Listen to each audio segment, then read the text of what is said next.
What's up, guys?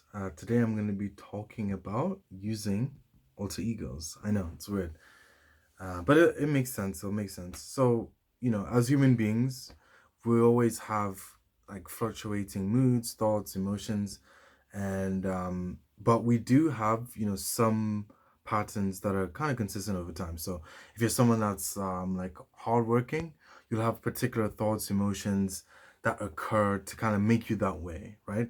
So you kind of like look at it like they're the atoms that build the structure of the thing, and we'll have lots of different patterns like that, right?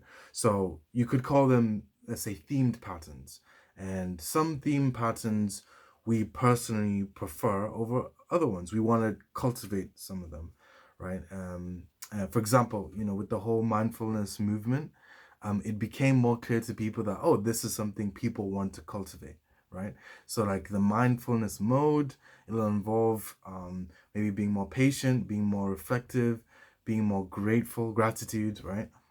And and those things may not happen naturally, but people would want to cultivate it, but it'd be very hard to cultivate it. And the reason it goes back to the whole thing of where our emotions, thoughts, and moods are always fluctuating. It's like a whirlwind. It's easy to kind of get lost in it. Things always change. You can't ever really stay consistent.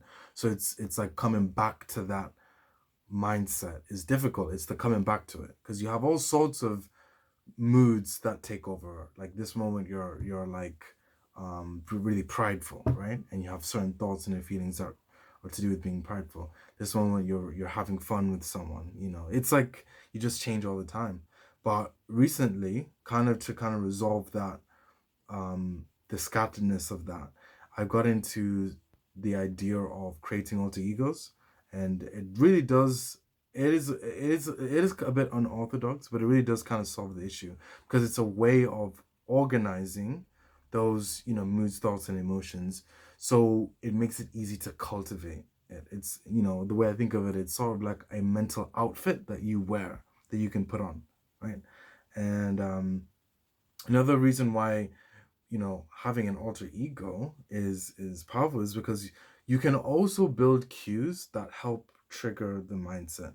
So for example, it could be a particular quotes that you have that remind you of that, being in that mindset. It could be being in a particular environment. So a lot of times when people go to work, it's just being in their work environment makes them more productive or whatever. People like going to the library, it makes them work, right? So we're all aware that the environment changes our mindset. We change the role that we play, right? It can be also like the actual physical outfit, like people wearing your work outfit also changes you. Wearing your gym clothes changes, it can be certain audios and videos you watch to just kind of get you into that mindset. Or it could be certain rituals, like something like making a hot drink. I don't know. With me, something a ritual that just kind of happened naturally when I was in the deep end of like schoolwork was like when I make a hot drink, it's like a cue to like, okay, I've got my hot drink ready. I'm time to focus.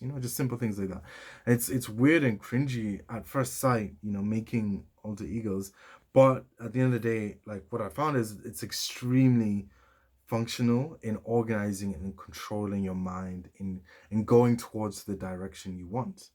The way I kind of look at it is without an alter ego, it's like you're without basically a filing cabinet, and you have all these intentions of what you want in yourself, and it's kind of like you have all these documents that are just thrown all over the place. There's no way, they're not organized, and it's like it requires you to put 100 times more effort to kind of get something out of it. But when you have an alter ego, it makes that process so much more efficient because you kind of have like a pot that you can hit every time you want to kind of enter that state. It's like a clear direction. The vision of what you want to be in the moment is clear as well, and you have resources available to pull you in. It's kind of like what's the um it's kind of like in neuroscience, there's a really common term. It's called neurons that fire together wire together, right? And it's a whole thing about learning. The more you learn or the more you practice something, your neuron pathways like getting stronger and stronger and stronger, right?